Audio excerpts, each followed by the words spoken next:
And so let's see.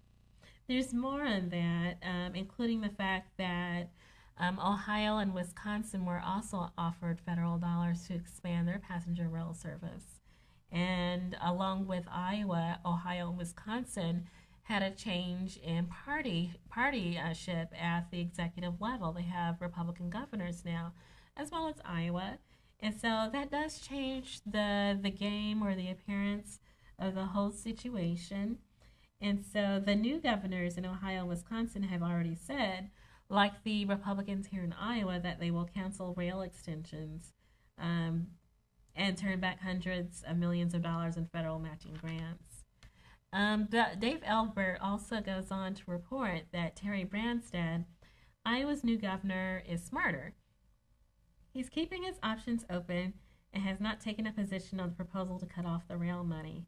Presumably, he knows, as a Des Moines business leader told me last week, that the cost to bring passenger train service to Iowa City is marginal at this point, but it has the potential to pay huge dividends in the future. And so Dave Albert's position is that, or the position that he reported on by his business friend, is that you have a small investment by the state of Iowa, a larger investment by the federal government, and the potential for that investment to pay off in terms of increased revenue to the state. And we may see more on this theme when I go over the Capital Crossroads survey. We did see Terry Branstad's answer to my question about passenger rail, that it hasn't been decided yet. And so basically that's where it sits right now. All right, so there's also another article in the same paper, and this is Greenfields. Greenfields, I like that section of the Moines Register. And this is with Philip Brasher and Dan Pillar. They report on agriculture and energy, which are very closely tied industries here in the state of Iowa. Okay, so they're commenting on the EPA. EPA delays pollution rules for ethanol plants, and that's the Environmental Protection Agency has put off regulations that could have required most ethanol plants in Iowa and elsewhere to have pollution permits because of the carbon dioxide they emit. However, the EPA is delaying regulations on those biogenic emissions for at least 3 years, effectively putting off the issue until after the 2012 elections. EPA's deferral of permitting requirements for biogenic emission sources is good news, and it is the right step given that the science clearly shows using biomass for energy does not add to atmospheric CO2 levels on a net basis. And this is according to Bob Dineen, president of the Renewable Fuels Association. You'll probably be able to talk to Bob Dineen more about that at the Iowa Renewable Fuels Summit next Tuesday. But also, the EPA but they approved the use of E15, the 15% ethanol mix, for cars going back for cars 2001 and newer. So from 2001 forward, the EPA has approved the use of E15. And that's increasing the amount of cars since before they limited it to 2007 forward. Okay. So there's follow-up on that in the same section. Senators say E15 plan hurts boat owners. In a letter to the Environmental Protection Agency, the senators say it will be harder for owners of boats and outdoor equipment to find pure gasoline that contains no ethanol. They're worried about what the ethanol blend would do to the machinery. And then motorcyclists too have concerns, although that's not listed here in the article. I've read other concerns by that group of people too. A second letter to the EPA signed by Snow, Inouye, and 6 other senators warns that introducing a fuel that can be used in some cars but not others will lead to inevitable misfueling. And we also did show the warning label that some in the industry want to use, although pro-ethanol producers are not really fond of that warning label. I don't have it with me today, but that warning label is still up for debate too. Many consumers have already experienced difficulties using gasoline with 10% ethanol, or E10, finding that it causes problems in older cars, snowmobiles, boats, and lawnmowers. Given these experiences, it is incumbent upon EPA to evaluate the impact E15 can have on the engines of many vehicles and equipment prior to giving a waiver to E15.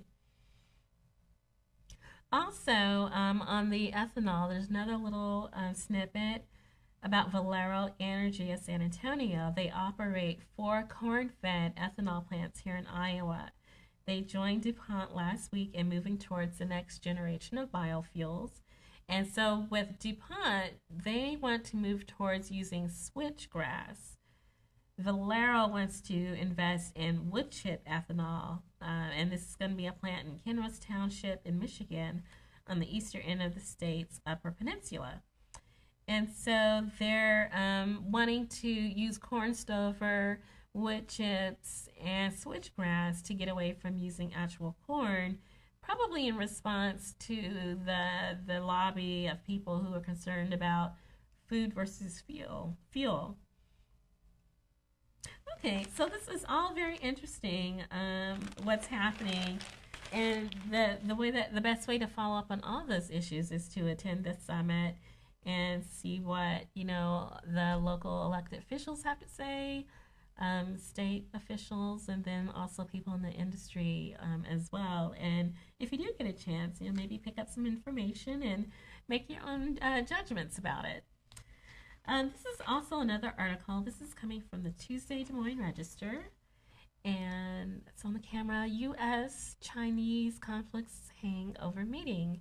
And we've talked about China trade issues with manufacturing, issues with fairness in business practices. And so now we have the president meeting with our president.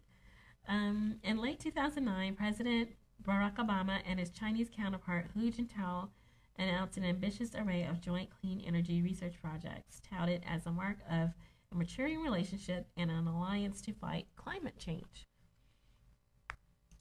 In the meantime, the United States has filed a complaint at the World Trade Organization against China's policies favoring its producers of wind and solar equipment. Cooperation in climate change talks has been rare. The United States and China are the 2 biggest economies and greenhouse gas emitters and are linked by $250 billion a year in trade. Whether they can cooperate is likely to be key to restoring the world economy to health and creating an effective program to forestall climate change. And so it's very interesting, that visit. It's going to be significant. They've already signed some energy deals, and it'll just be interesting to see how that goes. Okay, so the next article comes from the Wall Street Journal, and let's see, there it is. U.S. factories buck decline. Great. All right, so I'm going to look inside to follow up on that.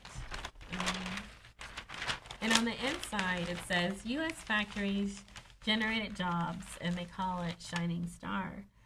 Despite the upbeat forecast, job growth may remain modest because many companies are finding ways to increase production through greater efficiency and automation without adding many workers.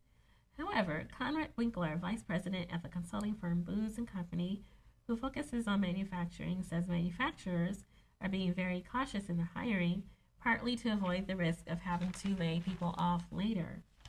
The job growth is expected as companies replace aging equipment, take advantage of government incentives, seek energy savings, and rediscover that it makes sense to produce some products, such as ovens and construction machinery, at home rather than shipping them long distances. Okay, so although labor costs would be lower in Mexico, Whirlpool found lots of reasons to stay in the Cleveland area. It already had a trained workforce there and wouldn't need to pay severance costs. Freight costs would be lower since most of the plant's products are sold in the U.S. Tennessee also looks safer than Mexico, which has been beset with drug-related violence. Caterpillar is building a $120 million plant to make excavation machines in Victoria, Texas, which is southern Texas.